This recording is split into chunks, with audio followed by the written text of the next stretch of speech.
Rail লাইনের বুক জুড়ে অলস পড়ে আছে হলুদ ও লাল বর্ণের সারি সারি ওয়াগন। 1 বছর আগে প্রায় 400 কোটি টাকা ব্যয়ে চীন থেকে এসব মিটার গেজ ওয়াগন আমদানি করে রেলওয়ে। 580টি ওয়াগনের মধ্যে 386টি খাদ্যশস্য ও 174টি পাথর পরিবহনের জন্য কেনা হয়। এর মধ্যে 60টি খাদ্যশস্যবাহী ওয়াগন চলতি মাসে সরকারি গুদামে গম পরিবহনে নিযুক্ত করা হয়, আর বাকিগুলো এখনও চিটাগাং গুডস পোর্ট ইয়ার্ডে খোলা আকাশের নিচে পড়ে থেকে নষ্ট হচ্ছে। এরই মধ্যে চুরি হয়েছে বেশ কিছু মূল্যবান ব্যাটারিও। 30টি ওয়াগন বা বগি মিলে চলে একটি খাদ্যশস্যের ট্রেন। প্রতি ট্রেনে রেলের আয় প্রায় 7 লাখ টাকা। এক্ষেত্রে 386টি ওয়াগন দিয়ে দৈনিক কমপক্ষে 10টি ট্রেন চললেও বছরে রেলের বাড়তি আয় হতো 255 কোটি টাকা। তবে কেন এসব ওয়াগন পড়ে আছে এই বিষয়ে জানতে রেলওয়ে পূর্বাঞ্চলের মহাব্যবস্থাপকের কার্যালয়ে গেলেও ক্যামেরার সামনে কথা বলতে রাজি হননি তিনি। জানান, খাদ্য বিভাগের চাহিদা না থাকায় এগুলো চলছে না। আমাদের এখানে যারা ডিমান্ড দিবে তারাই করবে। এখন দেখা গেছে সরকারি খাদ্যশস্য, তারপর বিপিসি তেল যারা ক্যারি করে তাদের ডিমান্ড দেয়, আমরা ওই অনুযায়ী কিন্তু পরিচালনা করি।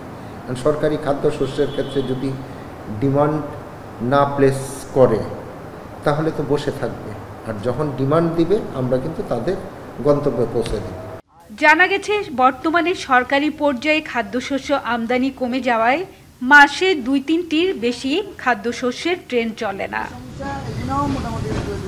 চাহিদা না থাকলেও এসব ওয়াগন কেনা নিয়ে প্রশ্ন উঠেছে। শুধু তাই নয়, এই ওয়াগনের গায়ে ধারণ ক্ষমতা লেখা আছে 46 মেট্রিক টন, অথচ বাস্তবে এগুলো পরিবহন করতে পারে মাত্র 31 মেট্রিক টন। অর্থাৎ এখানেও হয়েছে বড় ধরনের দুর্নীতি।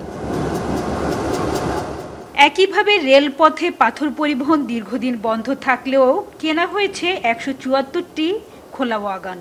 লাল রঙা এসব ওয়াগনও 1 বছর ধরে ইয়ার্ডে পড়ে আছে।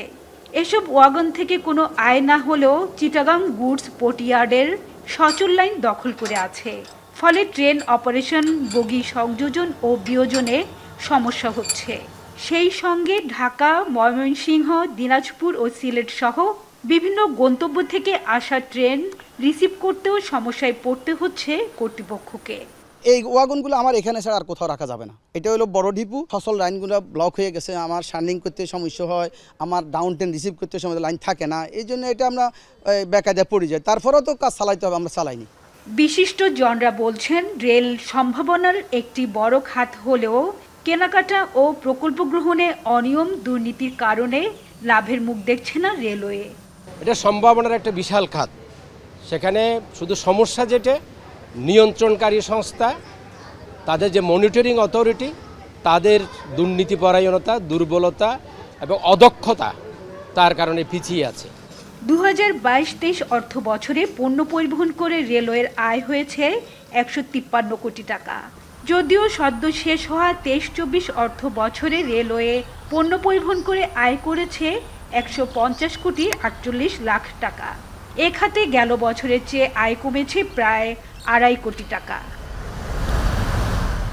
হাজেরা শিউলি, এখন, চট্টগ্রাম।